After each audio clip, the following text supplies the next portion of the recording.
தற்போதைய செய்தியை பார்த்து வருகிறோம்.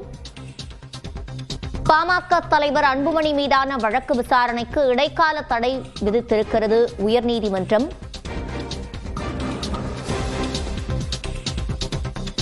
கூடுதல் விவரங்களை செய்தியாளர் மதனிடம் கேட்கலாம். மதன், முழுமையான விவரங்கள். அரியலூர் மாவட்டத்தில் டால்மியா சிமெண்ட் நிறுவனத்திற்கு சொந்தமான ஒரு சுண்ணாம்பு கல் சுரங்கம் உள்ளது. இதன் காரணமாக அந்த பகுதியில் சுற்றுச்சூழல் பாதிப்பும் ஏற்படுவதாக கூறி பாட்டாளி மக்கள் கட்சியின் தலைவர் அன்புமணி ராமதாஸ், வழக்கறிஞர் கே பாலு உள்ளிட்டோர் அந்த சுரங்கத்திற்குள் நுழைந்து செய்தியாளர் சந்தித்தார்கள். இது தொடர்பாக அந்த நிறுவனம் சார்பில் வழக்கம் தொடரப்பட்டது, புகாரம் அளிக்கப்பட்டது. இதைத் தொடர்ந்து அன்புமணி ராமதாஸ் மற்றும் அவருடைய ஆதரவாளர்கள் மீது கயர்லாபாத் காவல்துறை தரப்பிலிருந்து ஒரு வழக்கு பதிவு செய்யப்பட்டது.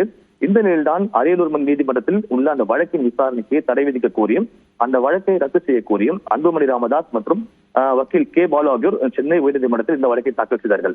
இந்த வழக்கு இன்று நீதிபதி ஜெகதீஷ் சந்திரா முன்பு விசாரணைக்கு வந்தபோது காவல்துறை தரப்பில் இது தொடர்பாக பதில் மனு தாக்கல் செய்ய ஒரு கால அவகாசம் வழங்க வேண்டும் என்று கோரிக்கை வைக்கப்பட்டது.